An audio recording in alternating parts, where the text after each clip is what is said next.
오늘 우리에게 주시는 하나님의 말씀은 요나서 4장 1절에서 11절까지 말씀입니다. 1절 요나가 매우 싫어하고 성내며 여호와께 기도하여 이르되 여호와여 내가 고국에 있을 때에 이러하겠다고 말씀하지 아니하였나이까. 그러므로 내가 빨리 다시스로 도망하였사오니 주께서는 은혜로우시며 자비로우시며 노하기를 더디하시며 이내가 크시사 뜻을 돌이켜 재앙을 내리지 아니하신 하나님이신 줄 내가 알았음이니이다. 여호와여 원하건대 이제 내 생명을 거두어 가소서. 사는 것보다 죽는 것이 내게 나음이니이다 하니 여호와께서 이르시되 네가 성내는 것이 옳으냐 하시니라. 요나가 성읍에서 나가서 그 성읍 동쪽에 앉아 거기서 자기를 위하여 초막을 짓고 그 성읍에 무슨 일이 일어나는가를 보려고 그 그늘 아래에 앉았더라. 하나님 여호와께서 박넝쿨을 예비하사 요나를 가리게 하셨으니 이는 그의 머리를 위하여 그늘이 지게 하며 그의 괴로움을 면하게 하려 하심이었더라. 요나가 박넝쿨로 말미암아 크게 기뻐하였더니 하나님이 벌레를 예비하사 이튿날 새벽에 그 박넝쿨을 갉아먹게 하심에 시드니라. 해가 뜰 때에 하나님이 뜨거운 동풍을 예비하셨고 해는 요나의 머리에 쪼임에 요나가 혼미하여 스스로 죽기를 구하여 이르되 사는 것보다 죽는 것이 내게 나으니이다 하니라. 하나님이 요나에게 이르시되 네가 이 박넝쿨로 말미암아 성내는 것이 어찌 옳으냐 하시니 그가 대답하되 내가 성내어 죽기까지 할지라도 옳으니이다 하니라. 여호와께서 이르시되 네가 수고도 아니하였고 재배도 아니하였고 하룻밤에 났다가 하룻밤에 말라버린 이 박넝쿨을 아꼈거든. 하물며 이 큰 성읍 니느웨에는 좌우를 분별하지 못하는 자가 12만여 명이요 가축도 많이 있나니 내가 어찌 아끼지 아니하겠느냐 하시니라. 아멘. 요나는 하나님의 명령을 받고 니느웨로 가서 회개 메시지를 전했습니다. 그런데 정작 니느웨가 회개하고 하나님께서 그들을 용서하시자 요나는 전혀 기뻐하지 않았습니다. 오히려 화를 냅니다. 자기가 전한 말씀의 결과 앞에서 자기가 화를 내는 아이러니가 벌어진 거죠. 이런 요나의 분노 앞에서 하나님은 책망 대신에 박넝쿨을 통해서 질문을 던지는 것으로 요나서가 끝이 납니다. 하나님의 이 질문과 오늘 사건을 통해서 몇 가지 교훈을 살펴보겠습니다. 첫째, 하나님은 모든 사람을 차별 없이 사랑하십니다. 요나가 초막에 앉아 니느웨의 멸망을 기다리고 있을 때 하나님은 박넝쿨 사건을 통해 요나에게 질문하셨습니다. 네가 수고도 아니하였고 재배도 아니하였고 하룻밤에 났다가 하룻밤에 말라버린 이 박넝쿨을 아꼈거든. 하물며 이 큰 성읍 니느웨에는 좌우를 분별하지 못하는 자가 12만여 명이요 가축도 많이 있나니 내가 어찌 아끼지 아니하겠느냐. 아멘. 요나는 자기와 아무 상관도 없던 박넝쿨 하나가 시들었다고 죽고 싶을 만큼 괴로워했습니다.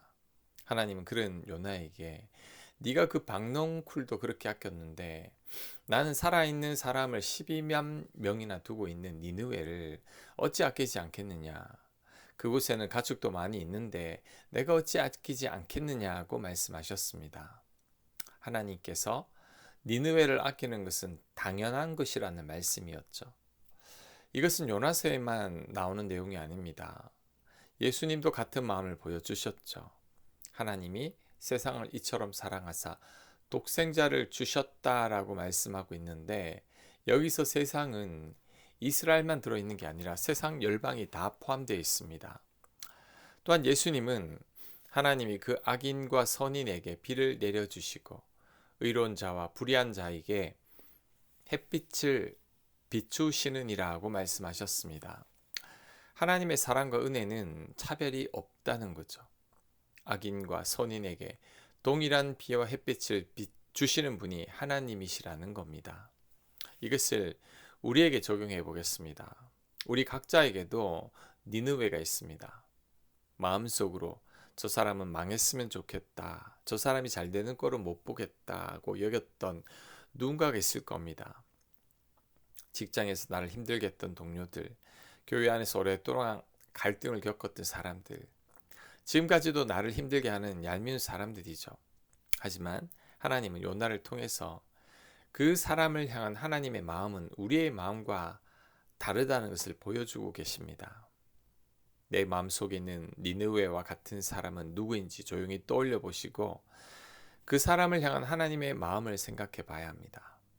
그 사람을 위해 십자가에 달리신 예수님을 생각해 봐야 합니다. 그 사람도 하나님께는 귀한 존재라는 사실을 명심해야 합니다. 자, 오늘 본문이 주는 두 번째 교훈은 하나님의 뜻은 심판이 아니라 회복입니다.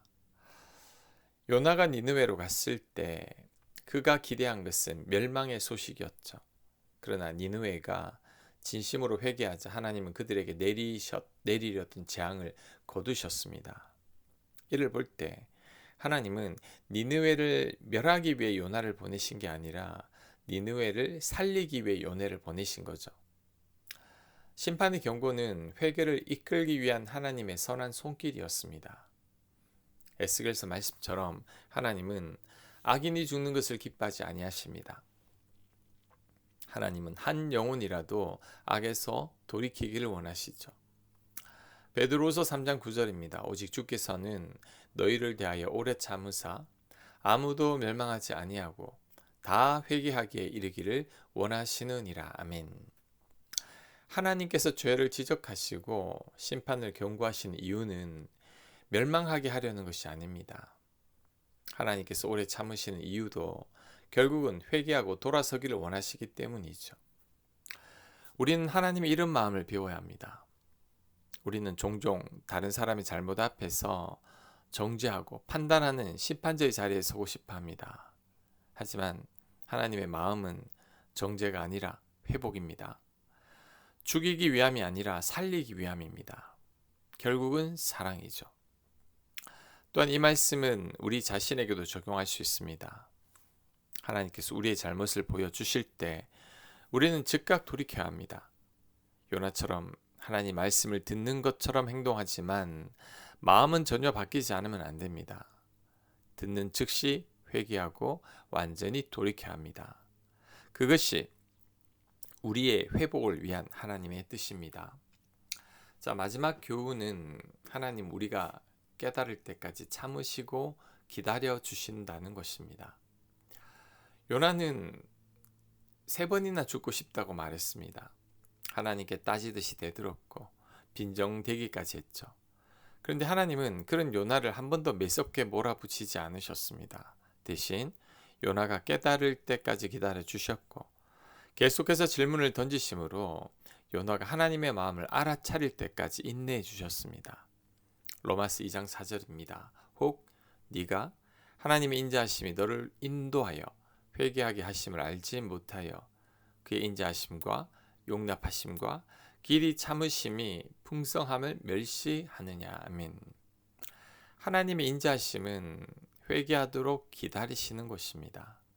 하나님 우리가 돌이키도록 용납하시고 길이 참으시는 분입니다. 이런 하나님의 성품을 안다면 우리는 속히 깨닫고 돌이켜야 합니다. 특히 요나서는 하나님의 질문으로 끝이 납니다. 그 후 요나가 어떻게 대답했는지 나오지 않습니다.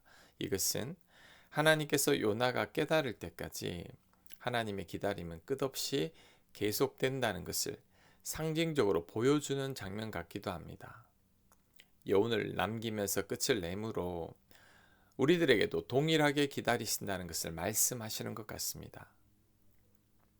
혹시 같은 잘못을 계속 반복하고 있습니까?